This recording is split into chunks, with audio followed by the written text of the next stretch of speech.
the 70s. Do you remember?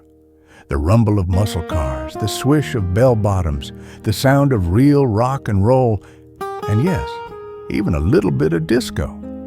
We did things back then that are, well, a bit frowned upon now. Maybe it was a little dangerous, but wasn't it just a lot of fun? Let's take a look back together, shall we? Back at some of those things we all did in the 70s that just aren't quite as acceptable today. The 1970s, it just felt different, didn't it? And not just the fashion. We did all sorts of things and, well, here we are. Remember playing outside all day long? If we had dirt on our hands or faces and had to go somewhere important, it was no problem. We didn't have antibacterial wipes or hand sanitizer. We had something better. Do you remember? Mom's handkerchief, a little spit, and that thing was like 409, wasn't it? It could remove just about anything. And speaking of being outside, remember our bikes? We rode everywhere, no helmets, no special bike paths, and really no adult supervision. Elbow pads, knee pads. We'd never heard of them. We just ended up with scarred up elbows and knees. But it was fun, wasn't it? Those scabs and scars, they felt like trophies. Each one had a great story to tell. We were adventurous back then, and if a kid did get seriously injured climbing a tree, people felt for the parents. They didn't seem to blame them for just letting kids be kids. Today's safety standards, well, they just weren't around. We had trampolines, but did you ever see one with a safety net? We seemed to love the challenge, that little bit of danger. Do you remember squirting down the trampoline with a water hose and then adding a little Palmolive dish soap to make it extra slippery? Oh, the laughs we had when a friend would slide right off onto the ground. Heck, even going to camp was simpler. Our parents didn't have to fill out 20 pages of forms with our complete medical history, every allergy, insurance cards, and all those waivers. School. School felt different in the 70s too. For most of us, we just went to the closest school. It wasn't always about finding the best one. Remember riding the bus? If we acted up, the bus driver would yell, and we were the ones who got in trouble, not the bus driver. And our lunches. We carried those metal lunch pails, didn't we? Inside, you might find leftover chicken or a bologna sandwich, or maybe tuna. There were no refrigerators in the classroom, and we certainly didn't have those little ice blocks. And yet, somehow, we all survived. We didn't get food poisoning. If you had a teacher who was, well, angry all the time, you just dealt with it.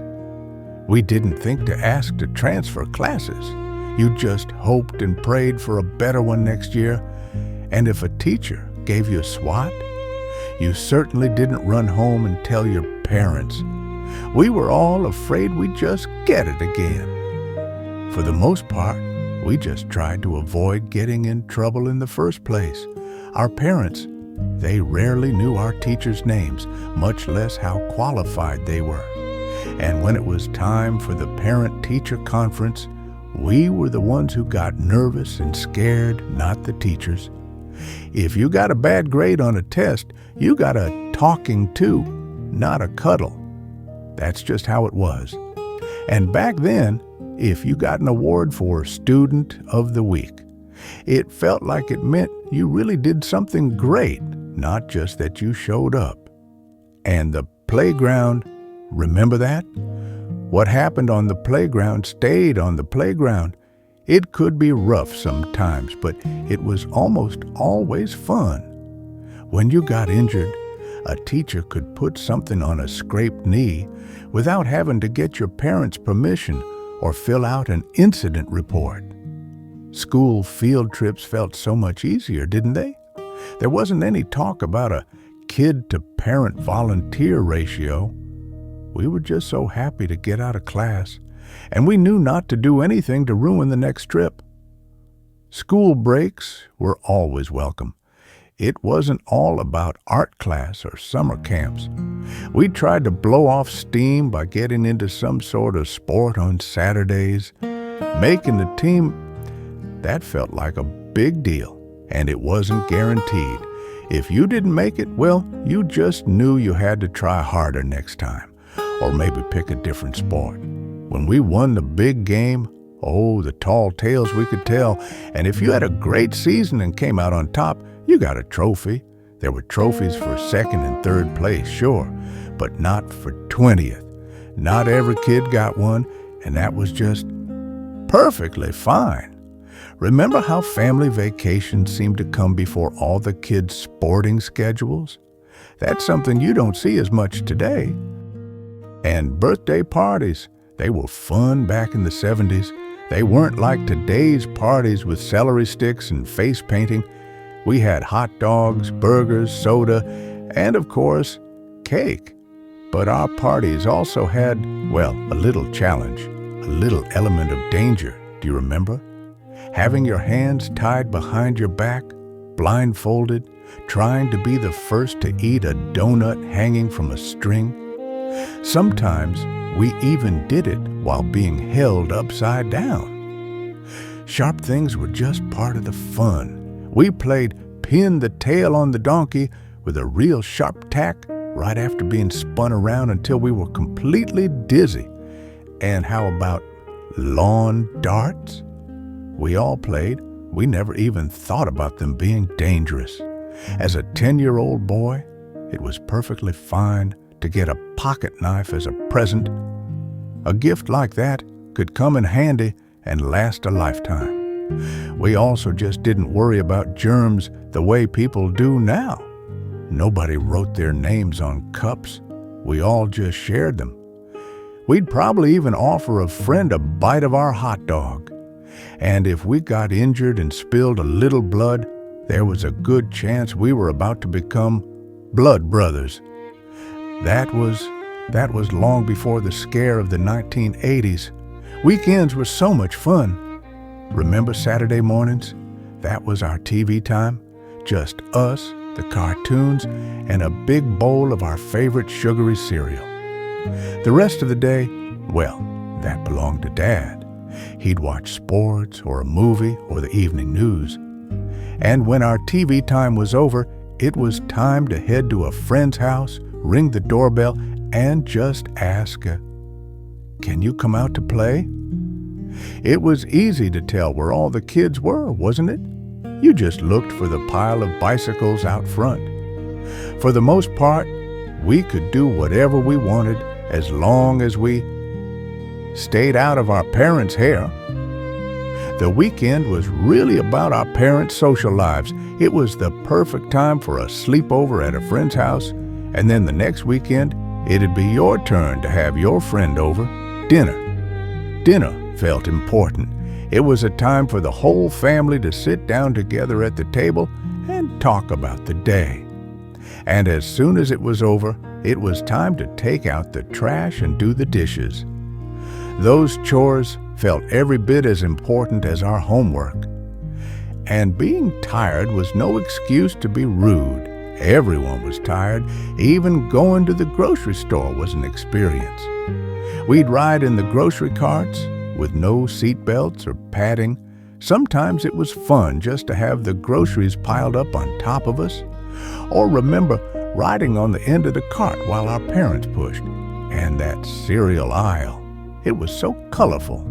We were always looking for the cool toys and prizes inside the box. Back then, the grocery store had, well, one kind of milk. If you wanted skim milk, you were a little weirdo who drank half a glass or added ice to it. We didn't have 30 kinds of rice milk, almond milk, and soy milk. The choice was simple, milk or no milk.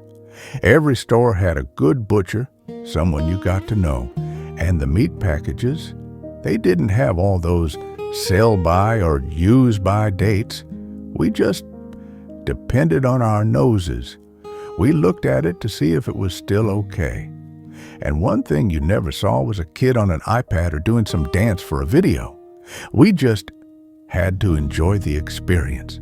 That was true for long car trips too. No iPads, no bags full of snacks and juice boxes.